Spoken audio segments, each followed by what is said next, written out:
Hey guys, Tough Love Tiffany. Back for Tuesday episodes again. Hopefully, if this gets posted on a Tuesday, things happen. But anyway, today I want to do a review on the Netflix original series 13 Reasons Why. So I read the book for 13 Reasons Why, and I love the book very much. So I was a little bit disappointed with how the show was portrayed. There were just some differences, and I know that shows and movies are never exactly like the books, but there were just some key differences to me that I didn't understand why they were added, and I was a little disappointed that they did it because it just seemed unnecessary. So just so you know, I'm going to go into spoilers. So if you don't want to know what happens in the book or the show or anything about anything, you should probably just stop watching now. They got some things right. So the book is narrated by Clay. He is like the main character besides Hannah. He receives her tapes, he listens to them, and he passes them on. And that's how the book goes, to summarize it. So I was a little bit disappointed with how the show made it seem like it took him fucking forever to listen to these tapes. In the book, it's so much better that he does it all in one night. So he gets these tapes when he gets home from school, and he starts tape 1 in his parents' garage, and he realizes what he's gotten himself into. So then he still steals the Walkman from his friend Tony, and he then listens to them all through the night, where his mother's up worried about him, not knowing where he is, like he's going to all these places on Hannah's map. But he gets this all done in the course of one single night, and the very next morning, he sends the tapes forward. And that's how the book is.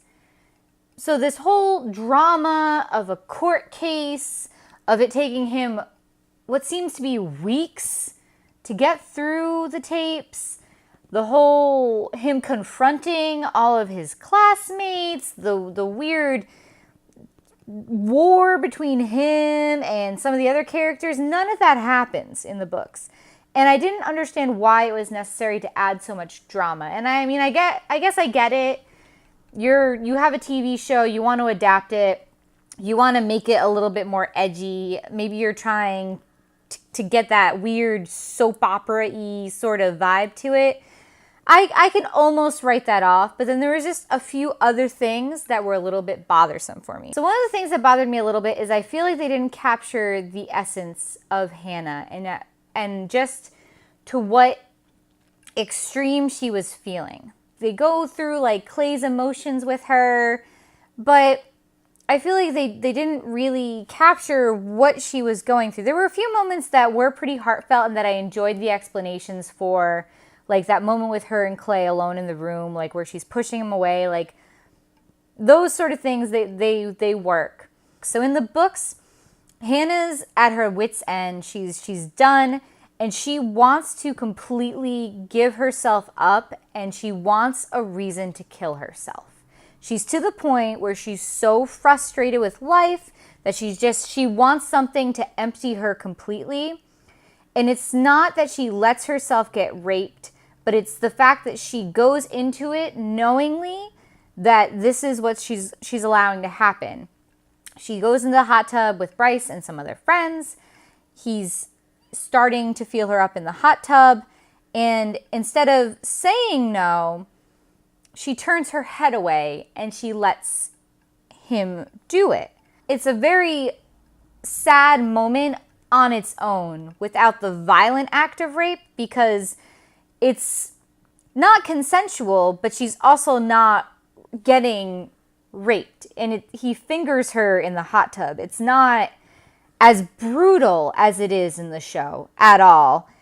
Not that it's any more right at all, because it's not consensual, and she makes a point of that in her tapes. If you read the book, she says, like, that I was looking away, you saw me crying, like I didn't say yes. And it's still rape, it is, but it's not the violent sort of rape, and it's the rape that she's allowing to happen to herself because she wants a reason. And it's a very conflicting emotion, and it's very sad that she's letting herself become hollowed out completely. She wants this to happen, or at least that's how I'm interpreting it when I read the book, is that she knew full well what Bryce did, and she knew that he would probably do it to her, and she still chose to get into that hot tub. She chose to get down into her underwear because she didn't have a bathing suit, and she chose to sit right next to him. And it's these little acts that, even though it's still a horrific act that he committed, she's still a part of it because she wanted this to happen. She wants to kill herself. So that portrayal in the movie, in the show, was a little bit conflicting for me. I felt like they needed to do it. I understand that they wanted to make you hate Bryce completely, and they wanted it to be as vicious as possible. So I can almost understand that. But it also takes away from the fact that Hannah had her own motives to play in this whole situation. Because at any time, she could have gotten help. And in the show, it makes it seem like she really couldn't have. But in the books, it clarifies this, that she could have gotten help. And she just didn't want to. She didn't want to bother anybody. And it's not saying that that's correct. And it's not saying that that's right. And it's still tragic. But it's brutal and it's realistic. Like, anybody who suffers from depression, there are ways for them to get help. But she just felt like there was nothing left for her. And instead of trying to talk to somebody, like trying to talk to Clay, trying to talk to her parents, trying to do anything, she doesn't. And the problem that I feel like with the show is that they don't really get into that. And they don't really, they just want to make it as drama-filled as possible in the show, which I also don't really agree on, because it's much simpler in the books. One of the other topics that I want to discuss that I don't understand why they had it on the TV show was the fact that she kills herself by cutting her wrists in the show. In the book, she takes pills. It's unnecessary. It's unnecessary for the plot progression. Like, either way, she kills herself.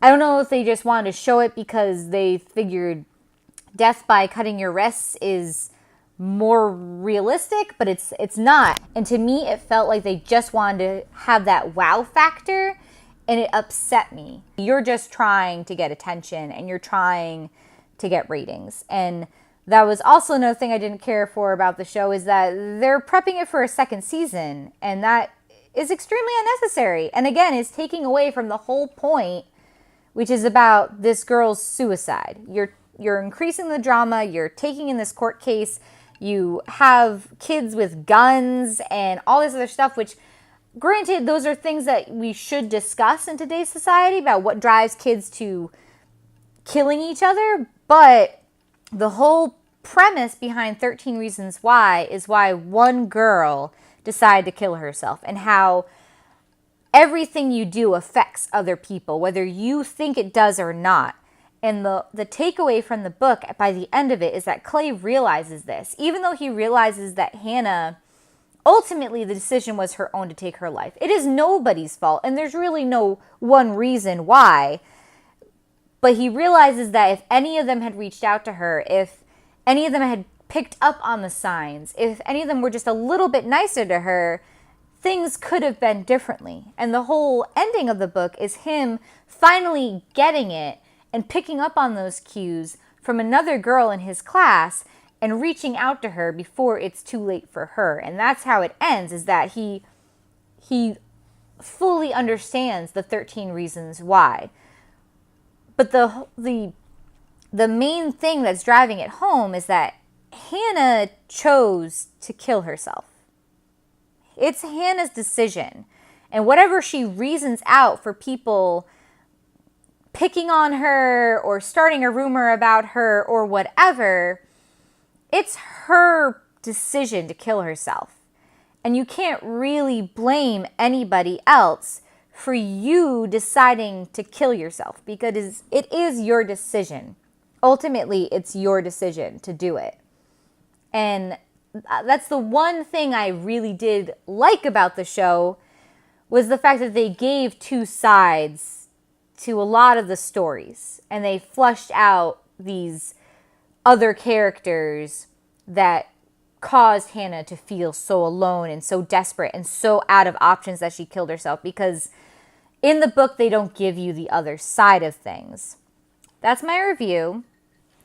Did I like watching the show? Yes. Ultimately, I thought it was interesting. It's based on a book that I really, really love. I've read it. I read it before when it first came out, and then I reread it after watching the show, and it still holds, and it's an amazing book. And if you haven't read it, you really should, because I feel like it's a necessary thing for everybody to read and fully understand what depression is and what it does to somebody, because it's so taboo and we don't talk about it. And if anything, that's why I like that they made a show of it too, is because these are things we should discuss with each other so that it becomes not taboo, but something that is open, so that people like Hannah don't feel like they're completely alone without any sort of outlet to discuss what's going on in their lives. And if you know of anybody, or if you're even feeling these sort of feelings, if you relate to Hannah, I urge you to contact a suicide helpline, contact a friend, tell somebody, because you shouldn't be alone, because you're not, and there's other people that feel that way. It's not wrong for you to feel those things, but you need to get help. And I would like to reiterate that message to you. And if you see anybody who's showing signs of depression, be a friend. Ask them if they're okay, and actually ask them and mean it. Don't just say, hey, how's your day? Like, ask them how they're doing and connect and feel empathy. And those are the messages I'd like to pass to you. And if you watch 13 Reasons Why, or you read the book and you have a different opinion than me, please feel free to comment. If you like this video, please hit the like. If you want to see more, please subscribe. I'll produce content every Tuesday. And if you have any questions that you want answered, I would like to continue my advice starting next week. So I hope you have a great week, an awesome weekend, and I hope you feel love, and I hope that you're okay. And I'll see you later.